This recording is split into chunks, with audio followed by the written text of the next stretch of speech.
मोक्षमार्गस्य नेतारं वेत्तारं कर्मभोगृतां ज्ञातारं विश्वतत्त्वानां वन्दे तद्गुणलब्धये। श्री तत्वार्थ सूत्र ग्रंथ जी में आचार्य श्री उमा स्वामी जी महाराज अध्याय 5वें में अजीव तत्व का विस्तार से वर्णन कर रहे हैं, जिसमें अजीव के 5 भेद उद्गल, धर्म, अधर्म, आकाश और काल द्रव्य का वर्णन हम समझ रहे हैं। साथ में जीव द्रव्य मिला करके 6 द्रव्य हो जाते हैं। कल हम समझ रहे थे उद्गल के 2 भेद, अणु और स्कंध। अणु की उत्पत्ति कैसे होती है और स्कंध की उत्पत्ति कैसे होती है, ये बात बताई गई। भेद और संघात से स्कंध की उत्पत्ति होती है और केवल भेद अर्थात टूटने से अणु की उत्पत्ति होती है, और भेद और संघ दोनों से आंखों से देखने योग्य स्कंध की उत्पत्ति होती है। फिर द्रव्य का लक्षण बताया गया, सत द्रव्य लक्षण, अर्थात द्रव्य का लक्षण सत्य है। और सत किसे कहते हैं? उत्पाद, व्यय और द्रव्य से सहित होता है सत। आगे बढ़ते हैं, सूत्र नंबर 31 दोहराएंगे। इसमें पर्याय का लक्षण बताया गया है।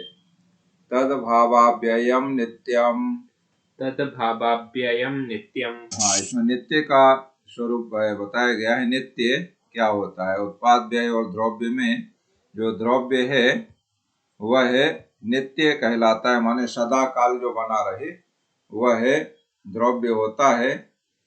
वस्तु के सद्भाव स्वभाव को तद्भाव कहते हैं और उसका नाश ना होना नित्यता कहलाता है।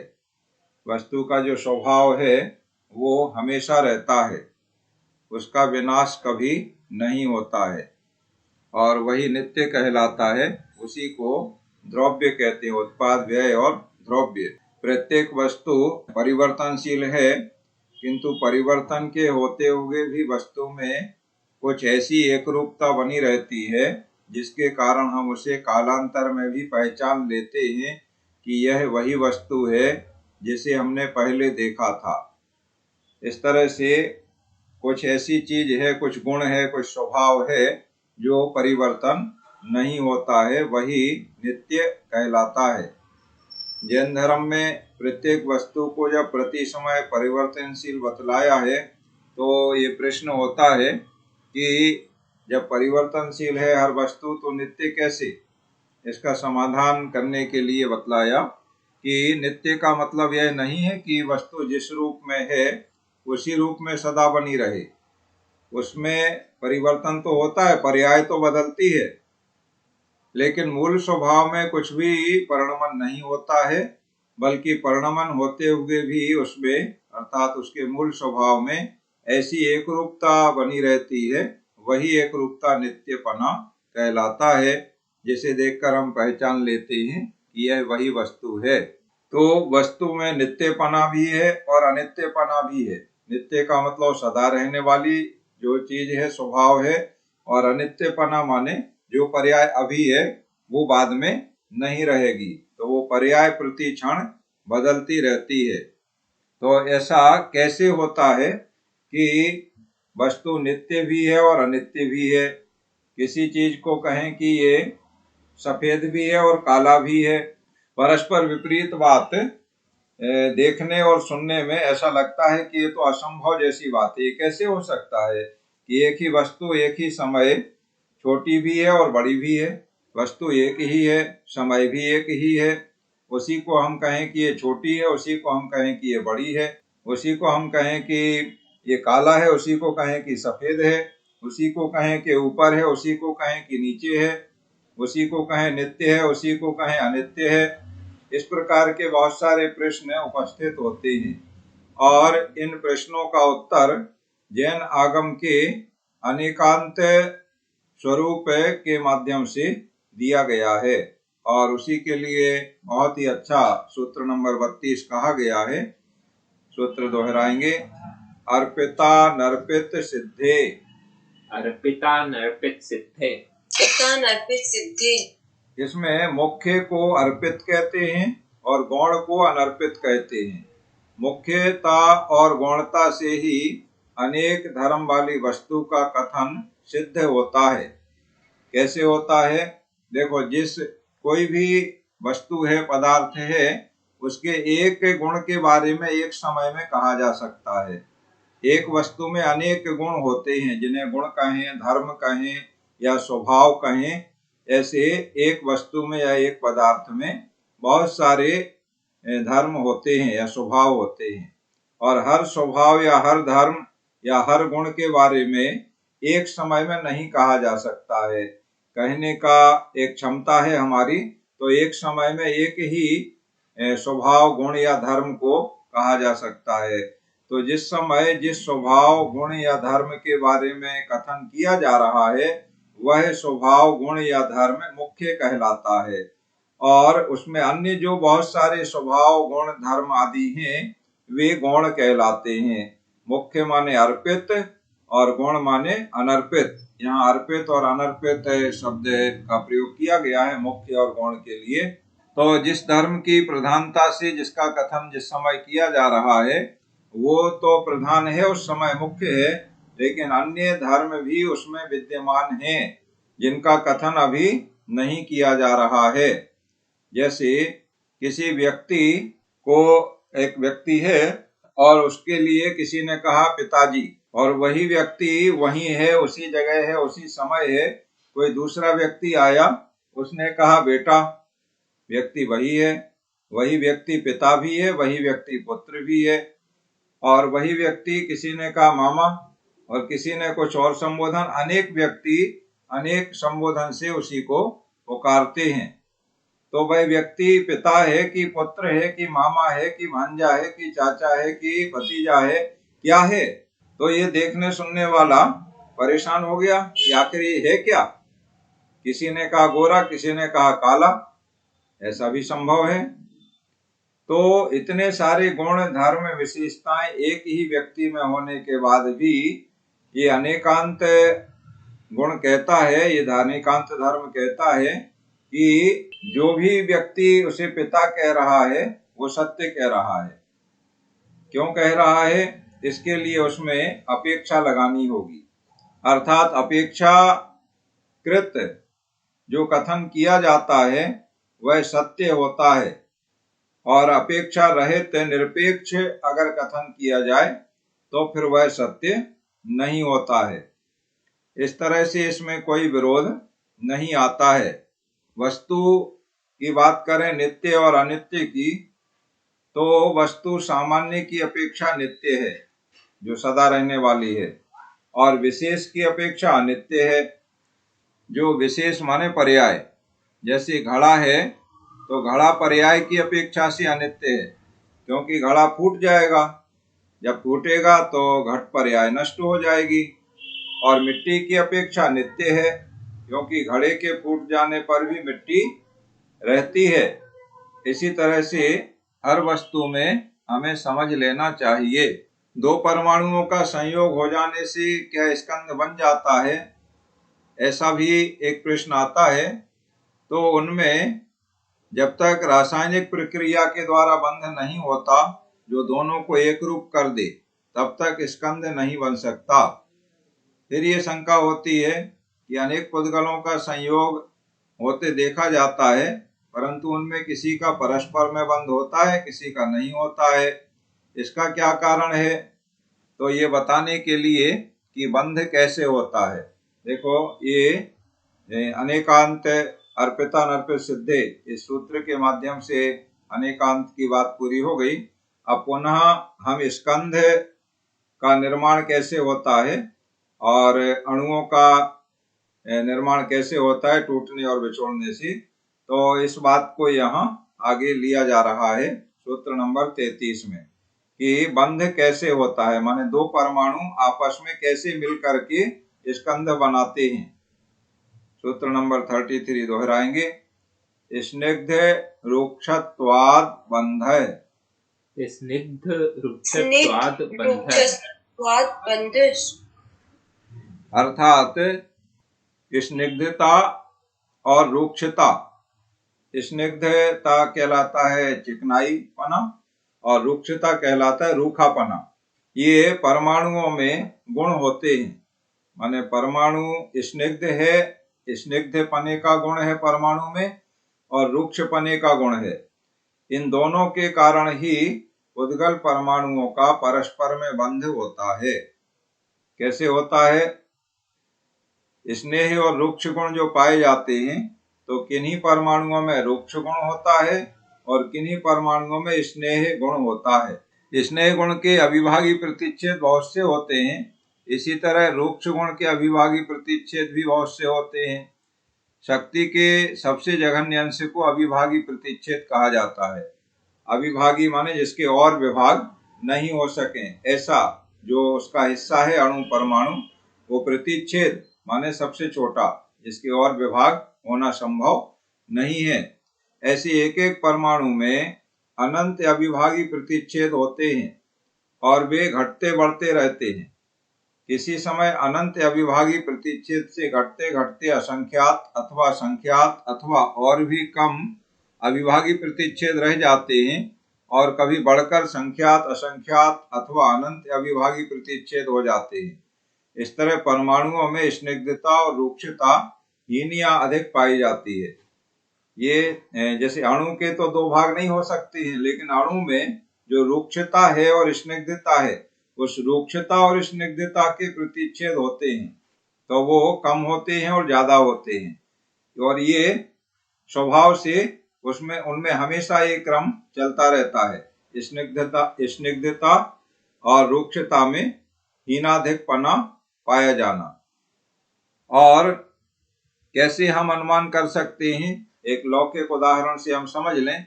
जैसे पानी में चिकनाई नहीं होती है और बकरी के दूध में चिकनाई होती है, अर्थात स्निग्धता होती है, और बकरी के दूध से ज्यादा स्निग्धता घी में होती है।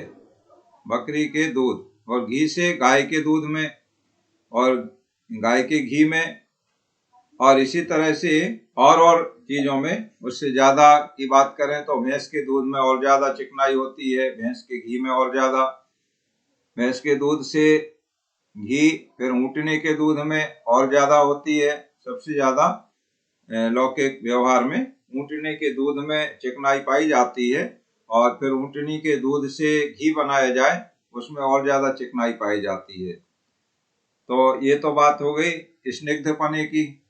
इसी तरह से रूक्षपने की बात करें, रूखापन, तो रूखापन को लौकिक उदाहरण से समझ लें कि धूल में रूखापन कम होता है और रेत में उससे ज्यादा होता है और बजरी में उससे भी ज्यादा होता है।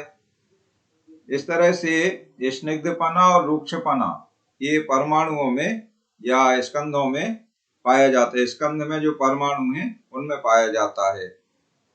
तो ऐसे ये स्निग्धपना और रुक्षपना, रूखाईपना जो है, इसी से उनका आपस में बंध होता है। अब कैसे बंध होता है ये तो हम समझ गए कि स्निग्ध रुक्षत्वाद बंध है, माने स्निग्धपना और रूखापना जो परमाणुओं में होता है उनसे बंध होता है। लेकिन किन परमाणुओं का बंध होता है ये बात अगले सूत्र में बताई जा रही है। सूत्र दोहराएंगे। न जघन्य गुणानाम, न जघन्य गुणानाम, अर्थात जघन्य गुण वाले परमाणुओं का बंध नहीं होता। न जघन्य गुणानाम, जघन्य गुण वाले परमाणुओं का बंध नहीं होता। गुण का मतलब वही अविभागी प्रतिच्छेद है, रूखापन और स्निग्धपन के। तो जिन परमाणुओं में स्निग्धता अथवा रुक्षता का केवल एक अविभागी प्रतिच्छेद रह जाता है, जघन्य का मतलब एक, कम से कम, तो एक प्रदेश रह जाता है जिनमें एक प्रतिच्छेद रह जाता है, उनका बंध नहीं होता। अर्थात जघन्य गुण वाले परमाणुओं का बंध नहीं होता है। तो परमाणु में जो स्निग्धपना और रुक्षपना है उसके जो अविभागी प्रतिच्छेद हैं वो केवल एक हो गए तो उसका बंध किसी भी दूसरे परमाणु से नहीं होता है। अर्थात एक से अधिक होना चाहिए तभी बंध होगा। जघन्य गुण, जघन्य का मतलब एक, एक मतलब कम से कम, जघन्य माने कम से कम होता है, तो कम से कम एक ही होता है। एक के नीचे तो संख्या ही नहीं है, और एक के ऊपर है तो वो जघन्य नहीं कहलाएगी। इसलिए एक गुण वाले परमाणु का अन्य परमाणुओं के साथ बंध नहीं होता है। और किसका बंध नहीं होता है? बंध नहीं होने की बात चली है, तो और भी नियम है। ये बंध होने संबंधी नियम यहाँ बताए जा रहे हैं। तो पहला नियम हो गया न जघन्य गुणा नाम, अर्थात जघन्य गुण वाले परमाणुओं का बंध नहीं होता। जघन्य का मतलब एक गुण, केवल एक गुण हो किसी में, उसका बंध किसी भी दूसरे परमाणु से नहीं होगा। अब अगला नियम बताते हैं सूत्र नंबर 35 में। गुण साम्ये सदृशा नाम, गुण साम्ये सदृशानाम, गुण साम्ये सदृशानाम, अर्थात गुणों की समानता होने पर सजातीय परमाणुओं का बंध नहीं होता। गुण साम्य माने गुणों की समानता होने पर, सदृशा नाम माने सजातीय परमाणुओं का। तो कैसे गुणों की समानता होती है?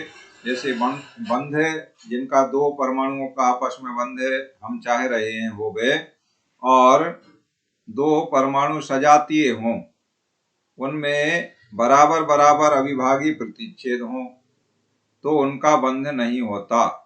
जैसे दो गुण स्नेह वाले स्निग्ध परमाणु का दो गुण वाले स्नेह परमाणु के साथ में बंध नहीं होता। दो गुण रूक्षता वाले परमाणु का दो गुण रूक्षता वाले परमाणु के साथ बंध नहीं होता, और इसी तरह दो गुण रूक्षता वाले परमाणु का दो गुण स्निग्धता वाले परमाणु के साथ बंध नहीं होता। माने गुणों में समानता है तो उनका आपस में बंध नहीं होता। ना स्निग्ध का स्निग्ध में होता है, ना रूक्ष का रूक्ष में होता है, और ना स्निग्ध का रूक्ष में होता है, ना रूक्ष का स्निग्ध में होता है। अगर गुणों में समानता है तो गुणों में समानता से मतलब स्निग्ध वाले में 10 गुण है और रूक्ष वाले में भी 10 गुण है, तो बंध नहीं होगा। ठीक है। अब बंध होता कैसे है ये बात करें। ये तो अभी दो नियम हो गए बंध नहीं होने वाले। तो स्निग्ध रूक्षत्वाद बंध, ये सूत्र कह रहा है कि स्निग्धता और रूक्षता गुण वाले परमाणुओं का बंध होता है। तो उसमें दो नियम ये बता दिए जिनमें बंध नहीं होता है। जघन्य गुण वाले हों तो बंध नहीं होता है, समान गुण वाले हों तो बंध नहीं होता है। फिर बंध होता कैसे है, अब ये बात बता रहे हैं। सूत्र नंबर 36 दोहराएंगे।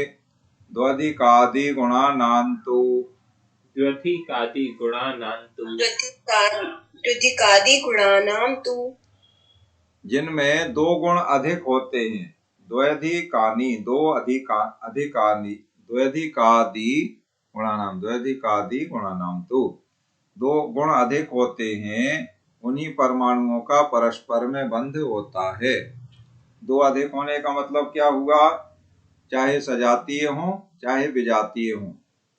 जिस परमाणु में स्निग्धता के दो गुण होते हैं, उस परमाणु का एक गुण स्निग्धता वाले अथवा दो गुण स्निग्धता वाले अथवा तीन गुण स्निग्धता वाले परमाणुओं के साथ बंध नहीं होता।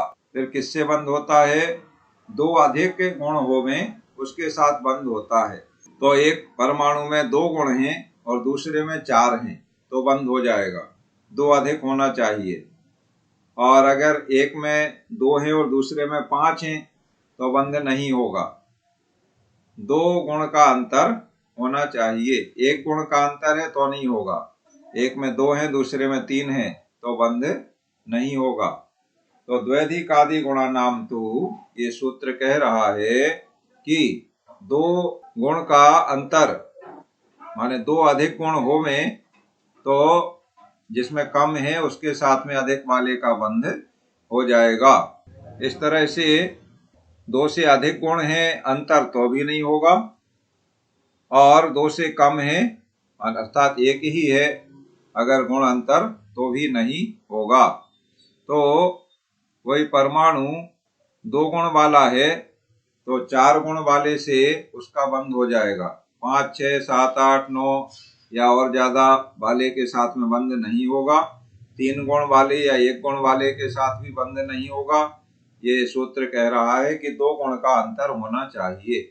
कोई 3 गुण वाला एक परमाणु है तो उसका 5 गुण वाले परमाणु के साथ बंध हो जाएगा, उससे कम वाले के साथ नहीं होगा और न उससे अधिक वाले परमाणु के साथ बंध होगा।